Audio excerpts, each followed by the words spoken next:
All right, I'm going to go ahead and kick things off. Welcome everybody to the Heartland Workforce Solutions Better Business Workshop. My name is Stan Odenthal. I am the Director of Business Relations for Heartland Workforce Solutions. I've got Jasmine Cabrera with me as well, and we've got some fun presenters that we're going to have a good time talking today about hiring and recruiting justice-involved employees. And so our presenters are Eduardo Gardea and Marjori Voorvart. And so if you want to move on to the next slide, we'll talk a little bit about what we do and who we are. Do you want to hit that, Jasmine? Yeah, so we are able to serve Douglas, Sarpy, and Washington counties. So you can see our mission statement is to promote and develop a workforce system that is responsive to the needs of businesses and career seekers, resulting in economic prosperity. And you can find a ton of good information on our website, which is right on the screen here too. So we work with businesses, we work with job seekers, we work with a lot of community partners. We try to create resources to best serve those individuals who are in the job market right now, those individuals who may need some upskilling in order to, be able to get a better job, and then also working with businesses. And so as one of our resources that we put together for businesses are these workshops. So the Better Business Workshop series, typically it's the third Thursday of each month. This one was rescheduled from last month. And so in the month of August, you'll actually get an opportunity to check out 2 of our workshops. So this week will be today's topic, and then next Thursday we've got another fantastic topic for you as well. And so here we've got pulled up our business registration form. So if you haven't done so already, you can use this QR code here with your phone. It'll take you directly to that registration link, and it'll go through various services that we provide, and you can just go through and click what you would benefit from, and then one of our business service representatives would reach out to you with next steps and just to get maybe a meeting going to get some more information. And then another really cool thing that we've started doing is a monthly newsletter for businesses. So all kinds of resources are available through Heartland Workforce Solutions and our partner programs. If you scan this QR code link, you can register for this newsletter. Obviously, it's free of cost. You can find it on our website. We just started that in July, so 2 editions have gone out so far, the July and the August edition. Jasmine does a great job of pulling a bunch of resources together to put out there to businesses. So make sure you're signed up for that. And then we also are a little more active on our social media. We post a bunch of different things on there. So if you want to keep up with some of the things going on at HWS or different community partners, we share a lot of things that might be convenient for you. So there's a QR code for the Instagram page, and then we also started a TikTok account. So keep an eye out for that. We just recorded some content yesterday, so keep an eye out for that. It should be posted here pretty soon. And we'll put the links in the chat a little bit later too for these QR codes if you're not able to capture that during this part of things and want to connect with some of these resources. And then we've also started doing a Work With Us Wednesday on the 2nd and 4th Wednesday of each month. If you just want to learn about Heartland Workforce Solutions and the services we're able to offer you as a business, you can join us between 12 and 1 p.m. For a short orientation, kind of that one-on-one consultation, talking about what we do, but also understand, having a chance for us to learn about what you do and as a business and how we can best connect with the resources that are available at HWS. So the next one is going to be on August 24th.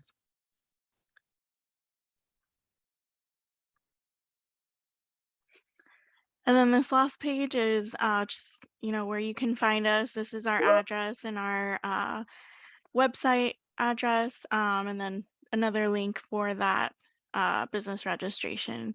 And like Stan said, I can post those towards the end too, so you have them handy in the chat.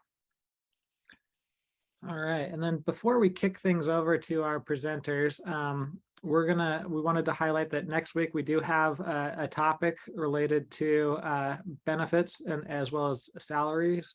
So if you're interested in learning about how your organization compares to others in the Omaha area, when it comes to compensation and benefits, it would be a great opportunity to attend that workshop. Again, that's next Thursday at 1 o'clock. We'll have some representatives from the Office of Labor Market Information at the Nebraska Department of Labor attending and presenting information about that, about 2 recent studies related to those items, as well as walking you through some resources where you can look up some of the information yourself and find that information about how you compare to other organizations. So before I hand it over, though, I want to launch one poll question real quick. So this poll question asks whether this is your first time attending an HWS Better Business workshop. So give you a few seconds to answer this question. We're hoping that we continue to get more and more new folks involved with this workshop series, and so appreciate your feedback. And it does look like we've got quite a few new attendees. So thank you for attending for the first time today. It'll be a great conversation, great topic, and looking forward to it. So let me hand it over to Eduardo and Margie to just introduce themselves and their organizations. And then what we're going to do is jump into kind of a facilitated conversation about this topic. So I'll hand it over to the 2 of them to introduce themselves and their organizations. Thank you, Stan. Thank you, Jasmine. My name is Eduardo Gardea, Employment Specialist at RISE. I've been with RISE now for coming up on 2 years in October. And RISE is a nonprofit organization whose mission it is for all people to find freedom from cycles of incarceration. RISE provides a 6-month in-prison program at 5 Nebraska Department of Correction facilities. And this program focuses on things like character development, job readiness, and entrepreneurship. And once someone has graduated from our in-prison program, that's when they're able to receive our reentry services. And RISE Reentry then provides reentry planning, case management, peer support, housing referrals, and for mental and physical health as well. If there's a need for substance abuse support, there's also family reunification and employment assistance. RISE also offers a RISE Business Academy where individuals of not only graduates of the RISE program, but anyone who's been criminally impacted can focus on developing a 12-week business program. And through support and community services, that RISE Business Academy aims to create a self-sufficient business.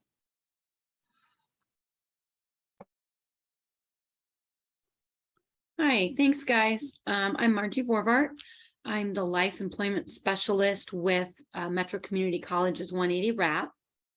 180 RAP serves the incarcerated or recently released in 7 prisons in Nebraska.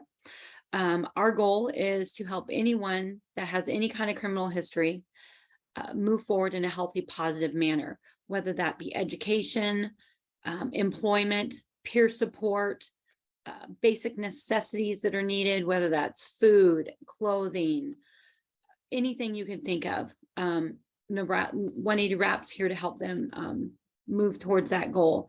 We have a job center, an employment center, a resource center, I'm forgetting one, a computer center, anything you can think of to help people move forward. I think what's really unique about us is 90% of all of our employees have some kind of criminal history. So we knew what we needed when we got out. There was nothing. So that's why we do what we do.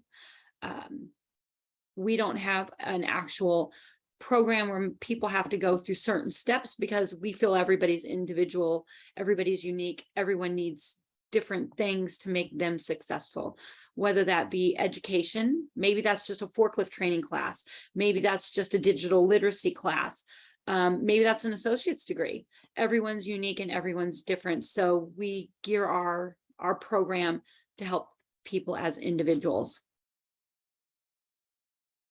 That's awesome. Thank you, Eduardo and Margie.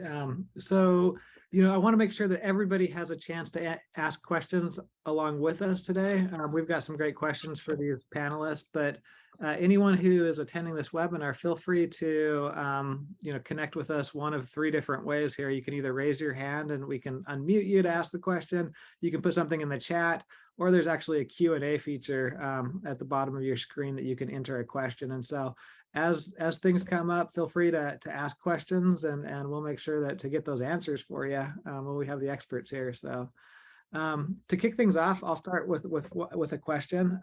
What are some of the big misconceptions about hiring justice-involved individuals? Well, I'm unmuted, so I'll start. Well, one of the big misconceptions is they're lazy and they're not going to work and they don't have the integrity to do the job and to do the job correctly. I think that our population is extremely loyal people, and when you give them a chance, they're going to do the best that they can do. They're going to do the absolute most amount of work that you see someone do. They go over and above because you've given them an opportunity that no one else has. And they're not trying to make more poor choices. They want a job where they can stay, they can make a career out of it and do well. Yeah, great point, Marjorie. To reinforce that, also, I just feel one of the biggest misconceptions too is that a person's criminal history affects their skills and their just work performance in general, when data actually indicates that individuals with criminal records have a much longer tenure and are less likely to quit their jobs voluntarily than other workers. Yeah, that's super interesting. I didn't know that data point was out there with the kind of the job longevity. And that's something right now that businesses are complaining about. They can't keep people around. So added value there, right? Absolutely. So we're going to kind of be a little interactive here. We've got a couple poll questions that we'll throw in there along with these regular questions. This one is a question for our audience. Do you have people working in your company with a felony? If you'd answer this honestly, yes, no, or I'm not sure.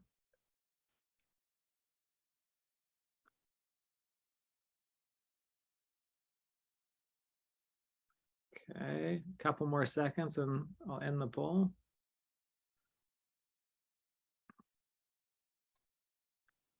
And I'm going to share the results. So of the folks that answered, one person yes, one person no. The majority of everyone else said, I'm not sure. So, looking at these results, is this something, consistent that the two of you usually see? What would you say to these results, Eduardo or Margie?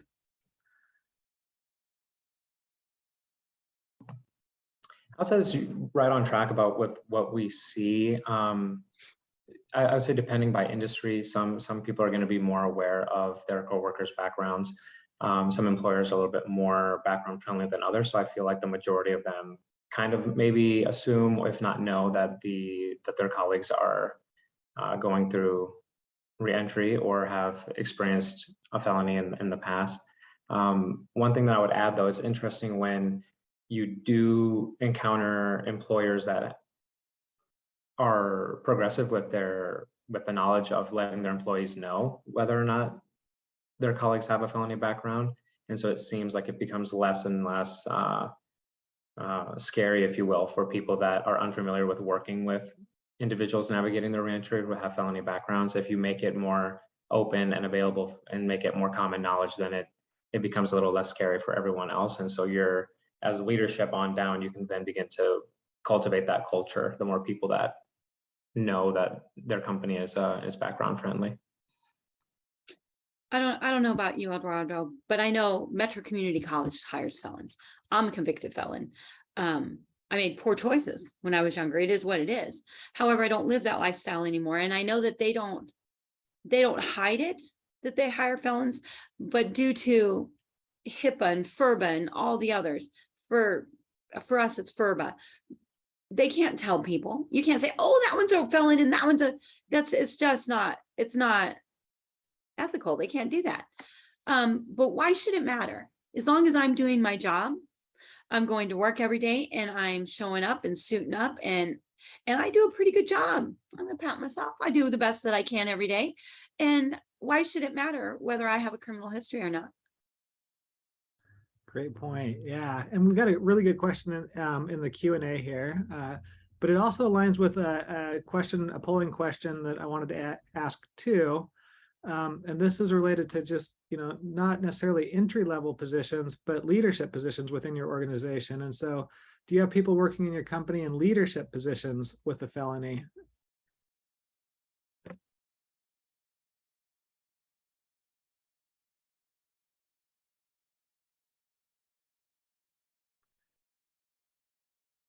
Okay, I'll end that poll and share the results.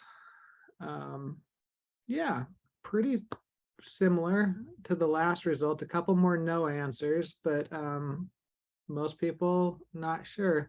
And so that leads to that Q&A question that just came in from Jared. Let's see. So that one mentions, what are the best ways to compete in the job market for non-entry level jobs for individuals impacted by the justice system? So those leadership positions, those higher skill positions, the non-entry level positions. What are your thoughts on that? I believe that everybody gets a second chance or a third chance or a fourth chance, but are they doing the job? Are they capable of doing the job? Do they have the skills? Do they have the education? That should be your number one objective. I mean, Scott, Stan, or Jasmine, when you guys went and applied for a job, did you have the skills? Did you have the education that was required? Those are the things that you have to have in order to get a non-entry level position. And that's where you should start.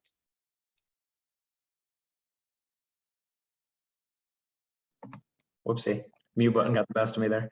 I'd say for employers to be, competitive with other employers when you're trying to attract applicants to those management positions, oftentimes at least in the conversations I have, Marjorie, you've probably seen it too, the employers that are background friendly with entry-level positions is almost, that's the majority of them, right? So it's not a difficult task to find an entry-level position if you have a felony background, but where the policy begins to kick in and more barriers become more present is if you're trying to move from that entry level to a management position. So if you're an employer and you are a part of those conversations, revisiting your policy, your hiring policy, to make sure that the individuals that either A, you're bringing from entry-level positions to management, or bringing from the community right into management, that your policy is set up in a way that you can receive individuals with felony backgrounds. And oftentimes they're written in a way that kind of places a barrier for individuals. So revisiting that hiring policy is a great way to become more competitive. And word would spread fast. So, and just like Marjorie said, if the skills are there and it's a mutually beneficial relationship where it's a good cultural fit, really after revisiting the hiring policy, there should be nothing standing in the way. And I think that aligns with the next question from our Q&A here. Jasmine, do you want to read that one? This one's a long one. Yeah, but there's read good it. stuff in that one. So it says, does anyone have resources they can share to provide to hiring decision makers, perhaps detailing any supports that your organization offers to employers who hire justice-involved candidates? For employers who may be taking a fresh look at hiring justice-involved candidates, what resources and supports are available to help them evaluate existing restrictions?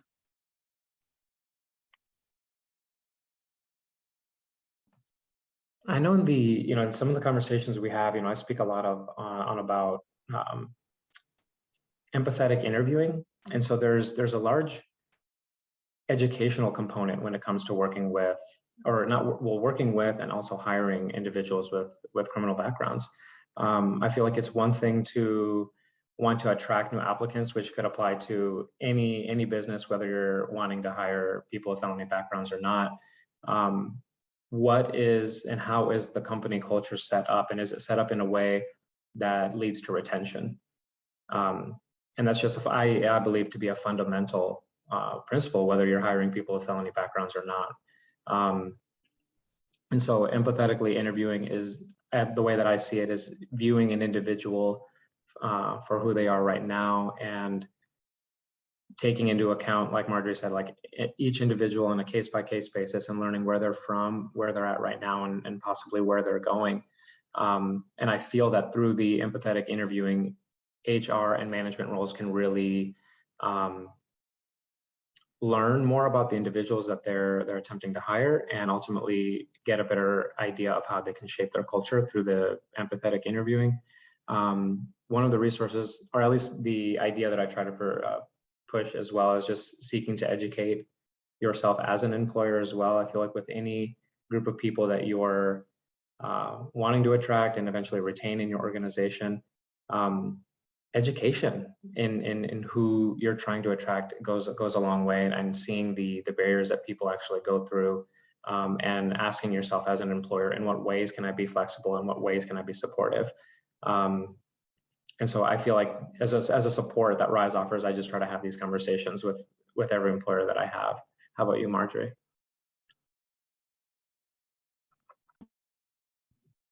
You summed that up perfect. Now, I've never heard it called empathetic interviewing. And I like that.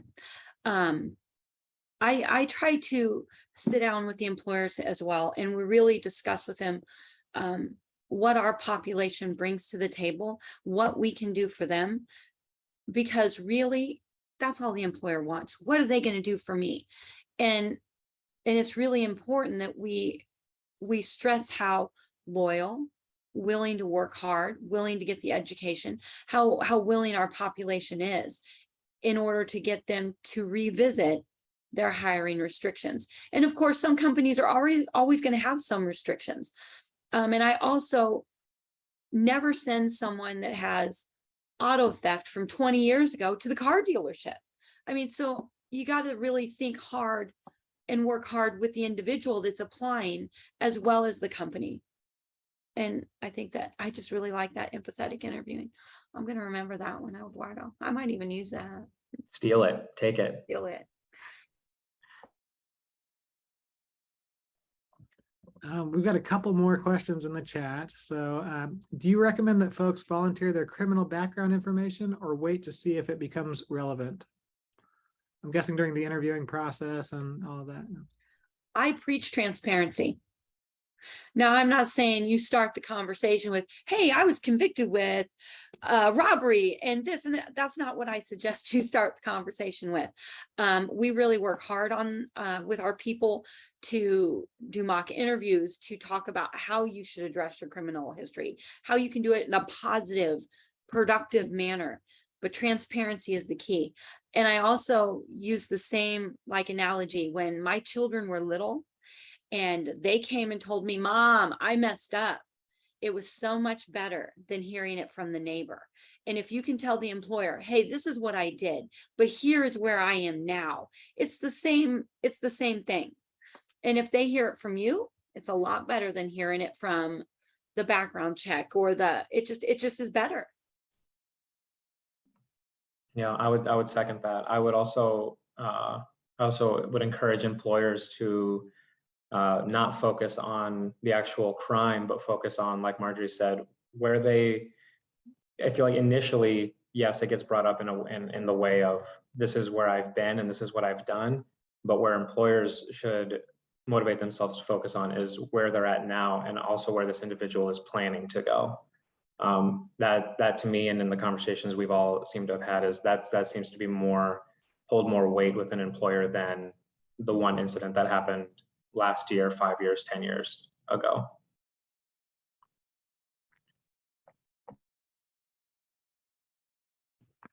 Awesome. So we do have one more question here in the chat.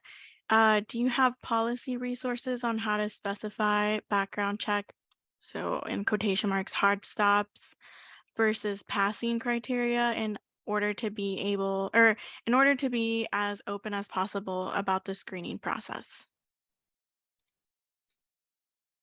I think that every company has their own policies. All right.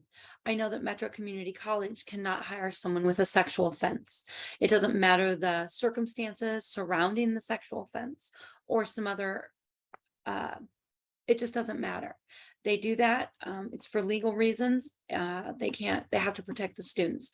We also have young children that come and visit the college. Makes complete sense. So I don't think that there's a resource on how to change that.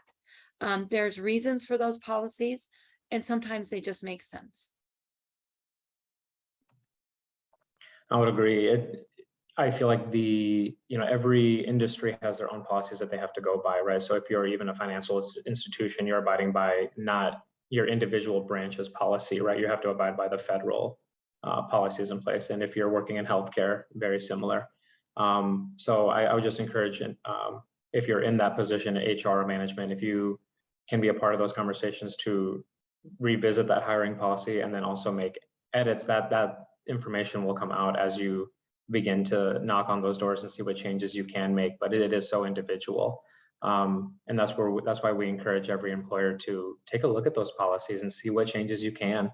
I think in the little time that I've been doing this, case by case always seems to stick out in my head. And I used to think that a case by case situation was bad, and it needed to be 100% yes with every employer all the time.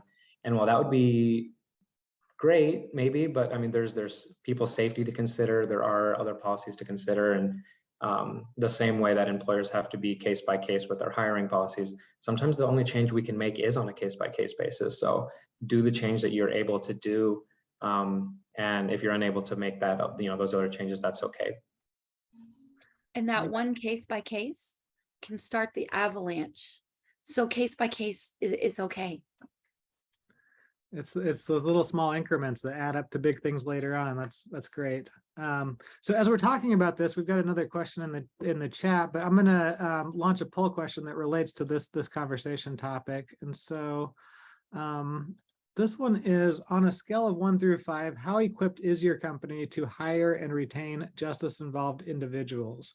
So if you'll just take a second, and 1 being not equipped at all and 5 being completely equipped, where do you think your company, your organization rates when it comes to this area? Give you another 10 seconds or so.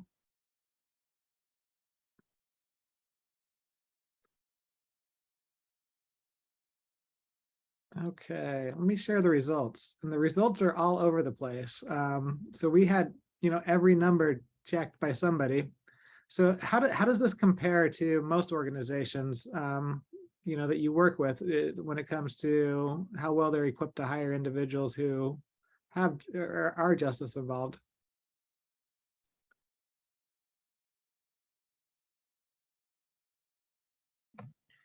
No, it's just pretty in line with what I see in the conversations that I have. I'm looking at the not equipped at all or the completely equipped. I feel like it varies by the type of work individuals do. And Marjori and I's line of work, our organization are completely equipped to hire and work with justice involved individuals, because those are the populations we serve. And what better way to serve those populations than to hire the individuals that have gone through very similar things. But what I touched on earlier, right, like hiring justice involved people is fundamentally not different than hiring anyone else. An employer can hire anyone, but if the company culture from leadership on down isn't designed to retain individuals, then you're kind of just right back where you started, right? So company culture is important so that we obviously enjoy where we work, but more importantly, so an employer can retain employees. And if you're an individual or an employer rather who's focused on DEI efforts or hiring individuals with felony backgrounds, well, if you're making sure that DEI efforts aren't lost in hiring individuals with felony backgrounds, part of that as an employer is putting your best foot forward and making sure that your company is not only in a position to hire individuals, but what are you also doing to retain those individuals? And so that's where the education piece comes in, empathetically interviewing, shifting some of the responsibility off of the applicant and placing it on the employer yourself, and seeing what employers can do to retain individuals. And Marjori, I'm sure you've seen employer changes in the community in that light. I agree with you completely, Eduardo. And you know what? I really think COVID was great for us. I think COVID was wonderful for justice involved people. my fearless leader calls us the hidden workforce constantly, because nobody really wants us until they have to. And COVID made people desperate enough to say, okay, well, we're just going to change this policy just for this time being. And those policies have not gone back, because they have found a great group of people that want to work and are willing to come in and do what's needed to be done. And I think that that's made such a wonderful difference.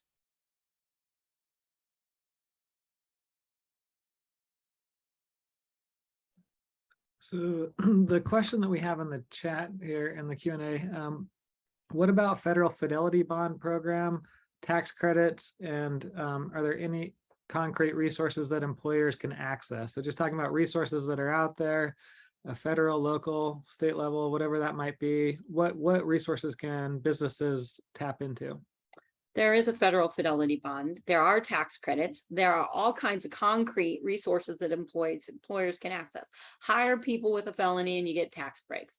Hire people that you're worried about may break something. There's fidelity bonds. It's nonstop. I mean, there are so many, we don't have enough time to go through them all. Even if you added another hour to this Zoom, there's not enough time. I know that we just point people in the right direction. At 180 WRAP, I don't do fidelity bonds, but I certainly know who does. And we point them in the right direction to help them get the paperwork started and get that stuff done. For the more popular one you see, I know the one that I've encountered before I knew what it was, as I was navigating my workforce journey when I was trying to get hired after my felonies. You see the work opportunity tax credit a lot. And if you fall into one of these categories, you've probably signed up for it without knowing, because it's super easy and employers can just slip in the forms just with their onboarding paperwork, and it's incredibly easy to upload into their system. Just a brief overview on that. The work opportunity tax credit, it's a federal tax credit available to employers for hiring individuals from, like I said, certain groups. One of those groups is if you've been 1 year released from incarceration, and employers are eligible for a tax credit of up to $2,400 if you're hiring individuals from that group. And if whoever posed that question, if you reach out to Marjorie and I, we can point you in the right direction for more information on those resources.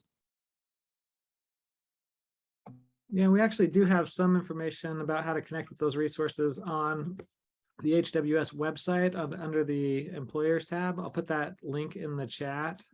It mostly connects you to the Nebraska Department of Labor's information that they have available. And so check that out. It's at the very bottom of the page under resources, but good information there. Let's see, we're getting lots of good questions. How about this question? What can the community do to support the work that you are doing? Whoa, where should we start, right? I know that Rise has a pantry and all that stuff too. 180 WRAP has a pantry. People that are incarcerated that have just been released, they need basic things to live. They need hygiene products. They need clothing. They need shoes. How do you go to an interview in your friggin' khakis? I mean, come on, let's get real. They need things. Please, you're throwing things away. Throw them away to us. 180 WRAP has called long-term relief. It's a group every Wednesday night at 5:30. Wouldn't you love to come see that and bring some food? We provide them with a meal. So it's usually about 30 people. We would love for you to do that. There is so many things you can do. Learn a little bit about the people that are getting released. Learn a little bit about your company policies. Learn a little bit about what's going on in your community that can help others move forward in a positive light. Hey, go to an 8A meeting. Learn a little bit about how that process works. Learn about the substance abuse programs in your community. Geez, we don't have another hour.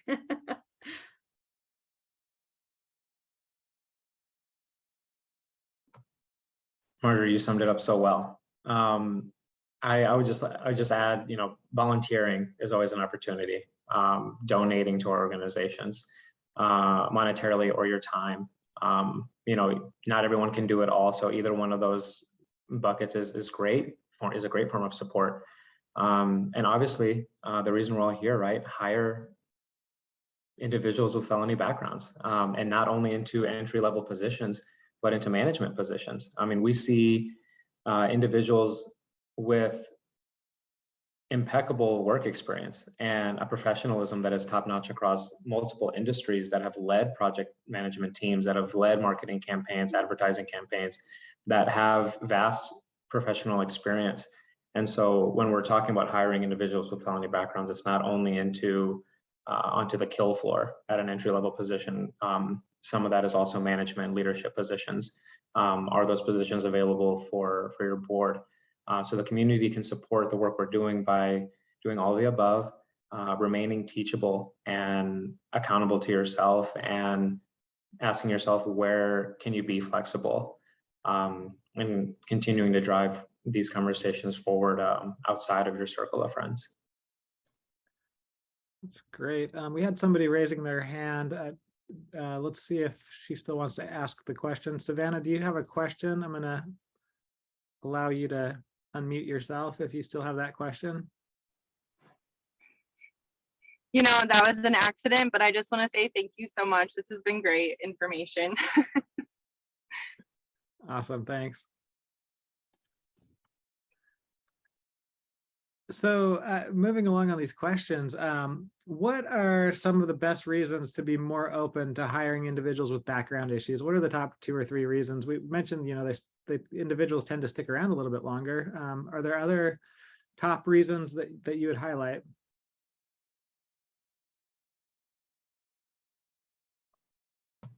I'm not sure if there's another top reason that I'd highlight, but I would just like to provide maybe a little more context as to why, you know, individuals get or become more loyal, and you see them stay with an employer a little bit longer. You know, a lot of these individuals have obviously been incarcerated, and when you go from a place like that, being incarcerated, where, you know, if you have family and you feel not only the shame and maybe the guilt of, you know, the crime maybe in itself, or maybe just being away, but also not being able to support your family, and not being able to do little things like even buy your child an ice cream cone or a soda. And so by the time individuals get to either work release or return home into the community, you know, you see individuals just filled with such joy and pride and a willingness, and of course that loyalty that comes after all of these things, to begin working. They wouldn't want to go back to making as little as they do, you know, a few dollars a day, you know, and trade that for the salary or for the great hourly wage that they're now getting. So they're going to protect that, you know, as much as they can. And the workforce obviously thrives when you have more people in the workforce. Communities thrive when you have more people working, as opposed to being incarcerated. From an economical standpoint, your whole state improves, your community improves, the more people you have in the workforce, as opposed to being incarcerated. Instead of using our money to incarcerate individuals, that money could be going to programs for preventative care in the first place, to instead keep people in the community with their families working instead of being incarcerated. Eduardo, only thing I would add to that, the reasons that they may not reoffend is the pride that you have helped someone get by hiring them, the self-confidence, and it does keep your community safer. Because I know that if I wouldn't have gotten out and gotten some education and did something different, I would have went back to doing the same thing I was doing, because I need to eat. I like lights and I like gas. So in order to pay those bills, I would have done what I had to do in order to get the money to do that. And you're keeping your community safe when you make the choice to hire someone, give someone a second chance. And somebody in the chat did say diversity breeds innovation, which I think really fits here. There is another question here. It says, my apologies if this has been answered already, but where do you suggest posting open positions for the most visible most visibility to potential applicants. Where do you post your other positions? Really, where do you post your other positions? Why would someone with a criminal history not just go to that page? But you can also certainly team up with Eduardo and I know that we have a job board where we post positions, and we make a job board every week with different connections. And I know at 180 Wrap, we'd love to come down and talk to those companies, see it firsthand, one-on-one. We love a tour. We love it when you come to us. And then we love it when we can say, hey, so-and-so would like to apply, or so-and-so has applied. Let me shoot you this email. Let me show you a little bit about this person and attach their resume. I don't understand. I guess I don't understand the question. Where else would you post it except for to where you would post your regular? And of course, to me and Eduardo. Yeah, that would be maybe my only other suggestion is I'm sure that some of those places, on Craigslist, Indeed, LinkedIn, your typical job board postings, I would continue to post there, as this community does focus on those websites as well. But also, like Marjorie said, contact us, and we'd be happy to share those employment opportunities with our caseloads and keep those positions top of mind. Especially within this community, once an individual finds out that employer will consider hiring people with felony backgrounds and be open, that word spreads like wildfire, and that those employers get spread around. And obviously that's then up to that particular employer to discern whether or not that's a great cultural fit and if the skills and qualifications match for that particular role. But partner with us. We'd love to keep those positions top of mind and share them with people that reach our caseloads. I stuck my email address in the chat. That way everyone has it. Cool, thanks. So what are some best practices, good examples of companies out there that are doing a good job at this, of hiring individuals who are justice involved? And how are they doing it?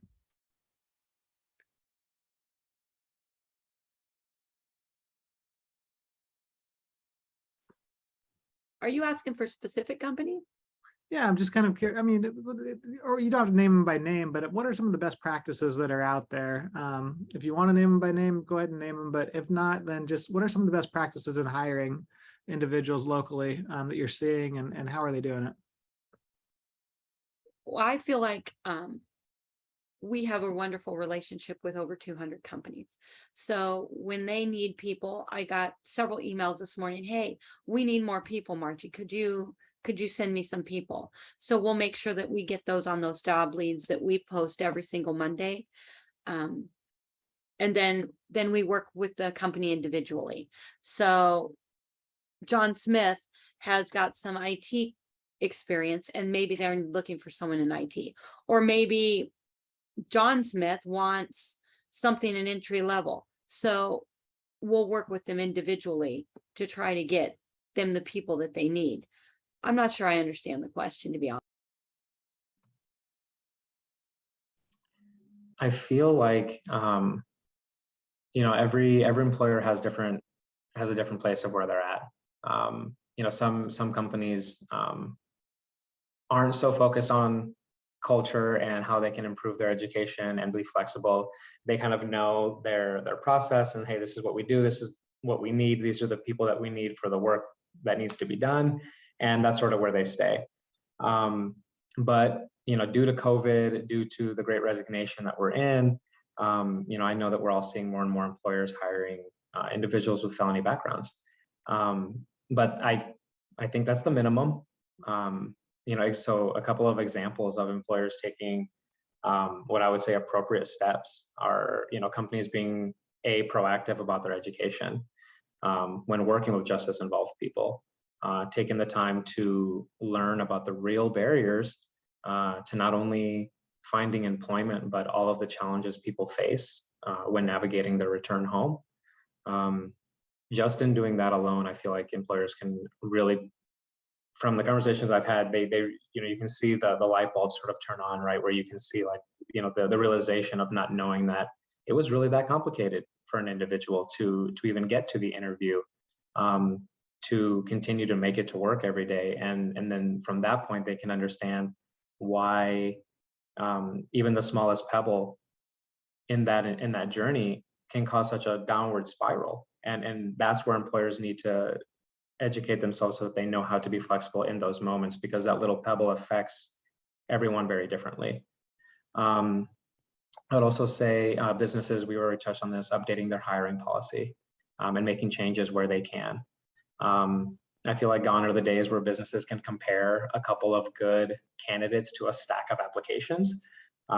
So I see HR offices hiring more quickly. I can think of a handful of employers off the top of my head that were very intentional about not only revisiting their hiring policy, but making sure that their onboarding time was quicker, because they knew that they don't have as many candidates to attract as they did 5, 10, 15 years ago. So being intentional about moving more quickly, but with less scrutiny on a person's background. And lastly, I see employers taking the initiative to get to understand where an applicant is coming from and where they're at, and ultimately where they're going with that empathetic interviewing, and employers seeking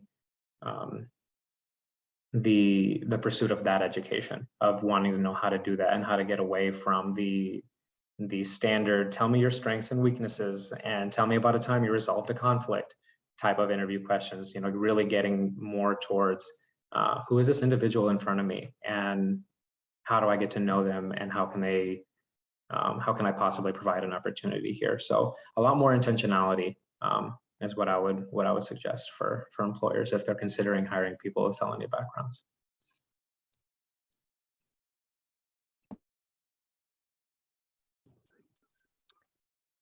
So we had someone possibly try and clarify the question a little bit earlier.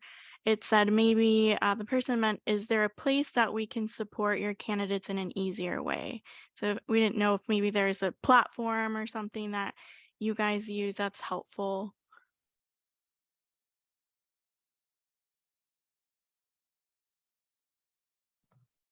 Is there a place that they can come and support?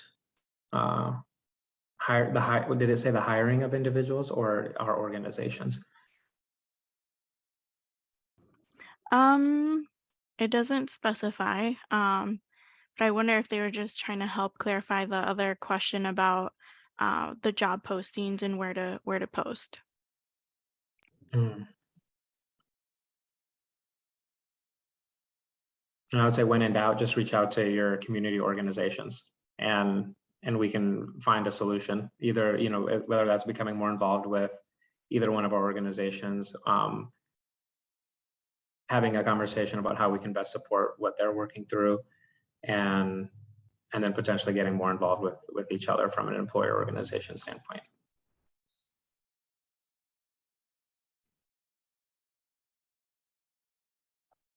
We've got another question in here. Do you see individuals that are finishing the community side of their requirements, and once completed, they leave the employment? Realistically, that does happen. That does happen. However, with the normal population, do you see them finishing a college education and moving on? Do you see the normal population maybe not calling in and not showing up? You see that with the normal population as well. There's no guarantees in any kind of employment, whether the person is a non-justice involved person or a justice involved person. I mean, it happens in both ways. I must say that I personally see it more often with low entry level positions. I say low, I don't mean that rudely, but low paying, low benefits, low appreciation. That's where I see it the most. Yeah, and I feel like I see, you know, even just speaking from my own journey to my earlier days when I had just gotten released, and, you know, to now, right? Like there's a re-entry maturity that happens. And I know in the first few years, because opportunities are so slim, and because the wages aren't great, and, you know, the culture is not great, and so the opportunities aren't that great.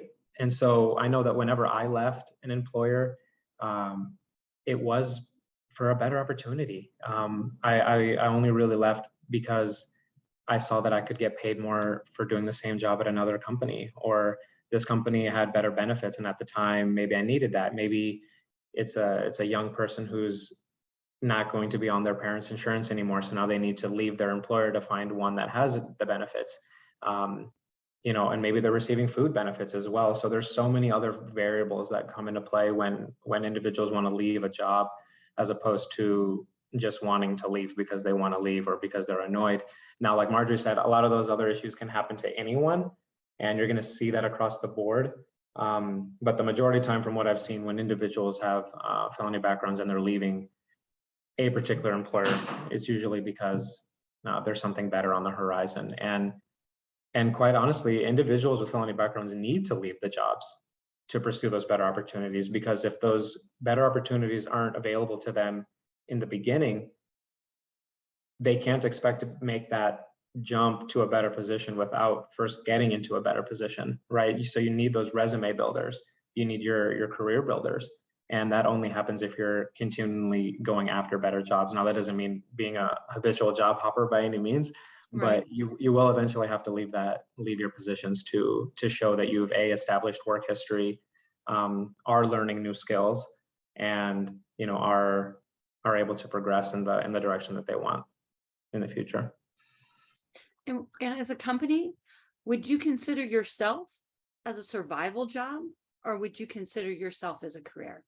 Because people that are coming out of prisons and institutions and treatment facilities, they have to look at what's going to be best for their life, just like the normal person. And are you a survival job, or are you offering those opportunities to people? It's a good way to think about it. Yeah. Just a few more minutes left. So if anyone has any last minute questions, go ahead and put those into the Q&A. And I will ask the panelists one question here while we're waiting for additional questions. So as businesses kind of prep and they, are being more intentional about hiring individuals who are justice involved, what are some of the basic steps they can take now that they're intentionally trying to do it? I mean, what advice would you give a business that is just kind of embarking on that pathway of saying, hey, we're intentionally going to try to hire individuals who are justice involved? I would suggest that you reach out to Eduardo and I. We have a pool of excellent candidates. And no, not every candidate is the best one for your position, but maybe they're better for another company. We have so many people looking for employment, and they do have skills. I think we are a great resource to anyone. And what I'm about to say is kind of a delicate situation to navigate, but I do want to kind of paint a scenario of what can happen when your employees are not ready to work alongside individuals with felony backgrounds. There was an individual who, and keep in mind, this was not an entry-level position. This was within a marketing firm, and this individual had worked there for coming up on 3 years, and management knew that he had a felony background because he was transparent in that when he was working, and that information got out to a couple of his colleagues, and they were uncomfortable and pressured the management into firing this individual, or they would both leave. Now, he did end up losing his job, and so these are some of the the kind of the internal issues that can happen when company culture is not ready to receive individuals with felony backgrounds. And so, no, maybe it's not great for management to disclose all of that information, but there is so much power as an employer taking pride in who you're hiring and being transparent about that at a high level, because you're going to just let all of the employees know that this is where that employer stands, this is who we stand with. They are skilled and qualified, so you're going to take them, and so there's no surprises. And so individuals don't end up losing positions like that when they ultimately should not have been placed in that position in the first place. So there's a lot more variables, I suppose, to consider, as opposed to just hiring them in the company culture. That's sort of the other side of that company culture piece.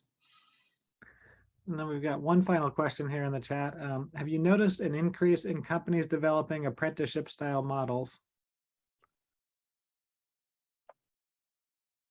Can you repeat that, Stan, please? Yeah.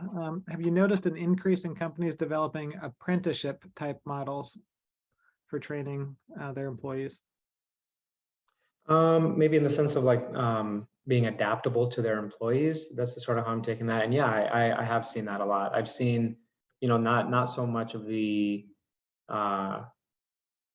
stark contrast of what a policy says we do, and this is a start time, this is what we're going to allow flexibility wise.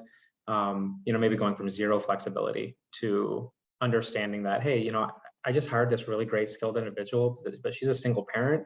I'm going to go let her tend to her family real quick. She's got to go pick up her son, right? So there is a lot more of an adaptive model that I'm seeing employers adopt, and it's not only specific to hiring people with felony backgrounds. It stemmed from COVID and people leaving, and employers realizing that individuals and applicants are real people, and there is a lot more to applicants than their time being spent at work. They have lives outside of that, and so I do see more of that. Yes. Nice. Well, I think that is the end of our questions. So thank you for being here. Thank you for presenting. Thank you for answering all of these questions. Thank you for all of the attendees. We've got a lot of questions today. I think this was a super engaging conversation. And so again, thank you to both of you for being here, for your expertise, and for guiding us in the right direction. And join us next week for our next event. We're going to be talking about salaries and compensation, benefits, and all of that fun stuff. And so that'll be next Thursday at 1 o'clock. Any final words for the group? Yes. If anyone has any additional questions, wants to work with our organizations, please reach out. More than happy to come out to where you are, visit your organization, and engage further. So please do not hesitate to reach out. Thanks, Eduardo. That says it all for me too. All right, cool. Thank you, everybody. Thanks for attending. Bye. Thank you. Bye.